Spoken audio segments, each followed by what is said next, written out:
హల్లెలూయా. ఇక చావరేవాడే తేల్చుకోవాలి, దేవుడితోనే తేల్చుకోవాలి. ఇక తనకివ్వబడిన అవకాశాన్ని అద్భుతంగా వినియోగించుకొని ధన్య చరితుడయ్యాడు ఎలీషా. ఇక ఆ రోజు ఫాలో అవటం మొదలుపెట్టి తన నాయకుడు ఆరోహణమైన దాకా వదల్లా. ఏం పట్టుబట్టాడో చూడండి.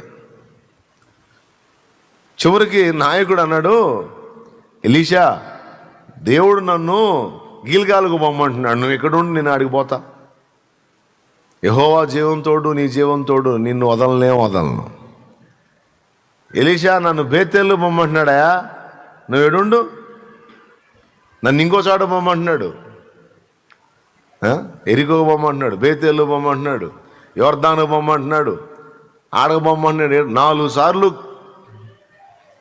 ఆపాలని చూశాడు ఎలీషాని.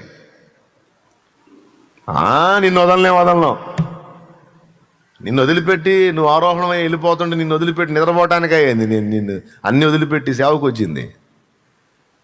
నిన్ను విడవనని చివరికి అగ్నియు రథములను కనబడి వారిద్దరిని వేరు చేసిందాకా వదల్లా. అంటే ఎవరు చేశారో తెలుసా? చివరికి ఎవరు వాళ్ళిద్దరినీ